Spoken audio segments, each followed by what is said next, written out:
이번 트리니다드 토바고와의 경기를 보고 5대 0으로 이겼죠. 그러면서 잘한다는 그런 선수들이 드러났고, 축구협회에서는 이기혁 스페셜을 영상 편집해서 올리기까지 했습니다. 이기혁은 평가전에서 센터백으로 출전했는데요. 아니, 얼마나 잘했고 주목을 받았으면 스페셜 영상까지 만들었겠습니까?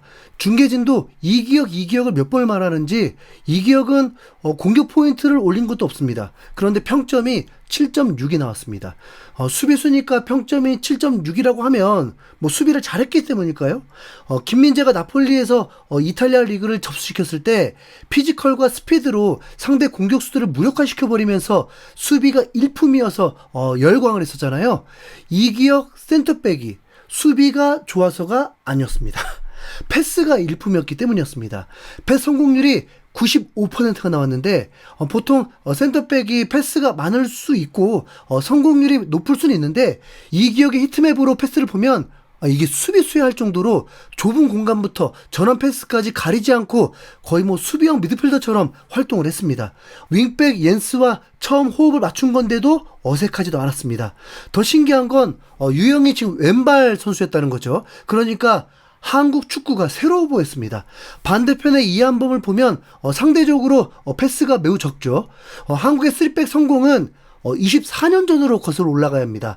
당시의 3백은 최진철, 김태형의 싸움꾼들과 스위퍼 홍명보였습니다. 그런데 이번 대표팀의 3백은 그때와 좀 다른 방식입니다. 김민재를 스위퍼처럼 쓰는 것을 못마땅해 하기도 했는데, 이기혁이 가세를 하면서 김민재와 서로 위치만 유기적으로 바꾸면 스위퍼는 경기 중에 2명이 되는 격입니다. 김민재도 맘 놓고 상대 공격수 두들겨 패도 되고요. 네. 누가 봐도 이기혁이 싸움꾼으로 보이진 않잖아요. 이기혁은 2021년부터 5년 동안 특이한 이력이 있는데, 공격수, 미드필더, 윙백, 센터백 포지션을 모두 맡아본 선수입니다. 이 정도면 하늘에서 유상철이 다시 돌아왔다고 봐도 될까요? 공격수의 움직임을 알기 때문에 상대 공격수를 수비하는 것도 도움이 될 것이고, 미드필더로서 패스를 뿌릴 줄 알기 때문에 시야도 매우 좋습니다. 세계적인 센터백들을 보면요, 공격수 출신이었던 선수들이 정말 많습니다. 당장의 김민재도 대학 때까지 공격수였다고 하죠. 지금 감독도 공격수를 했다고 합니다. 그리고 뭐 칸나바로, 푸올, 알라바 이런 선수들은 공격형 미드필더 출신이면서 센터백으로 전향해서 월드 클래스로 이름을 날렸습니다. 그럼 이기혁이 그만큼 대단한 거냐? 아니요. 네. 자, 우선 그렇게 안심하고 봐서는 안 된다는 걸 말씀드리고 싶은 겁니다. 월드컵 경기에서 득점과 실점 중에 더 중요한 건 뭐 개인적으로는 실점이라고 생각합니다. 실점이 줄어야, 실점이 없어야 팀이 더 좋은 성적을 낼 수 있습니다. 대한민국 같은 경우에는 더 그렇죠. 한국이 월드컵에서 골 많이 넣고 8강 갈 걸 뭐 목표로 하고 있는 걸까요? 3백을 쓰는 이유도 분명 수비 강화도 목적이 있는 거고, 수비의 숫자도 늘리면서 공격이 되길 원한 것입니다. 새로운 라인업으로 처음 상대한 팀이 트리니다드 토바고였습니다. 뭐 인도 같은 팀 만나서 지금 경기한 거예요. 인도가 한국을 상대로 라인 올리고 뭐 공격만 했다면 뭐 10대 0이 나왔겠죠. 하지만 거의 40분 가까이 골을 못 넣고 있었고, 고지대 적은 경기였습니다. 일방적인 공격을 하지만 골을 못 넣고 있었습니다. 일방적인 공격이요. 그 말은 수비를 할 상황은 별로 없었다는 것입니다. 중간에 실수로 역습을 당하면서 먼저 실점을 당할 위기도 있었는데, 대부분은 수비수들이 잘 막는 걸 테스트하는 건 아예 해보지도 못했습니다. 앞서 언급했듯이 수비 조직력이 잘 갖춰져야 안정감을 느끼면서 골 나오길 기대할 수 있는 거죠. 대한민국이 상대할 체코와 멕시코는 트리니다드 토바고와는 전혀 다른 스타일로 나올 것입니다. 체코가 코스보와의 경기를 할 때도 보니까 한국을 위협할 수 있는 공격력을 충분히 갖추고 있고, 이번에 190cm 이상 선수만 8명입니다. 8명. 뭐 멕시코야 그동안 한국을 괴롭히면서 익히 알고 있잖아요. 한국 수비를 충분히 흔들 수 있는 팀들입니다. 대한민국의 문제는 수비 조직력을 검증하지 못한 채 체코전을 치러야 한다는 것입니다. 다음 경기 엘살바도르 경기 역시 비슷할 것입니다. 월드컵도 탈락한 마당에 한국에게 진심을 다해서 한국을 압도할 공격력으로 나올 리가 없죠. 네. 대한민국은 클린스만이 이끌었을 때 엘살바도르와의 경기를 치렀는데 1대1 무승부를 거뒀습니다. 그때는 지금보다 더 전술 없는 팀이어서 무승부에 신경 쓸 것도 아니지만 어쨌든 멕시코, 체코를 대비할 수비 조직력 테스트는 할 수가 없다는 것입니다. 그나마 고정이었던 조유민도 지금 없는 상황이 된 거죠.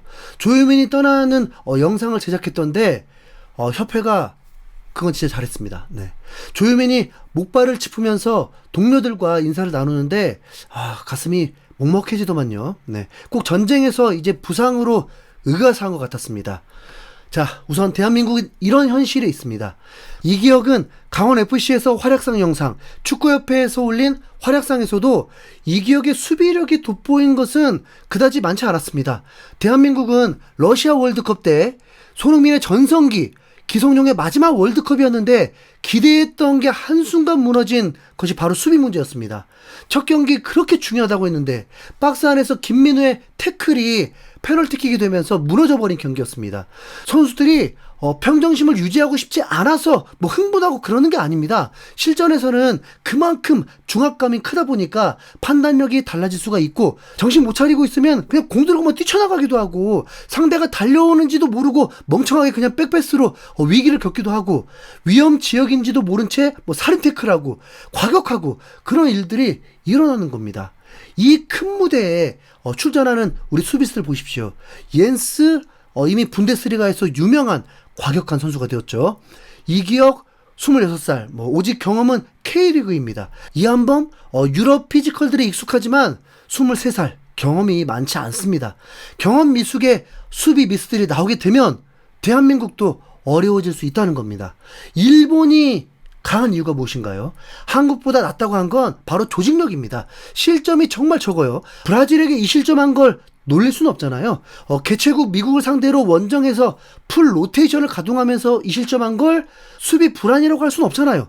3월 A매치 때부터 출정식 기념 경기까지 3경기에서 무실점이고 최근 5경기까지도 무실점이었습니다. 반면에 한국은 어떻습니까? 실험? 그런 거 없습니다. 지금 브라질에게 5실점, 코트디부아르에게 4실점 대패였습니다.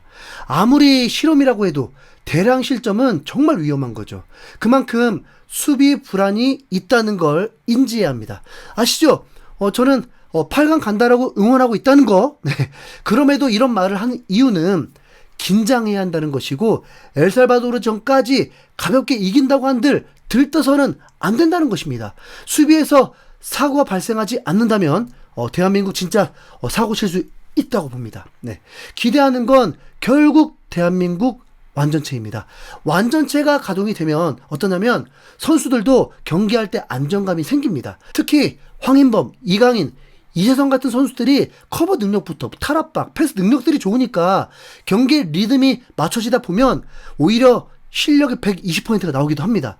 첫 경기의 중요성을 알고 있고 당연히 베스트 11이 나올 테니까 그걸 기대하는 거죠. 네. 여러분이 생각하는 베스트 11은 누구인가요? 솔직히 저는 정말 어렵습니다. 한편으로 그만큼 그래도 스쿼드가 좋다고 볼 수도 있어요. 네. 골키퍼는 김승규, 센터백은 김민재는 고정이라고 보고요.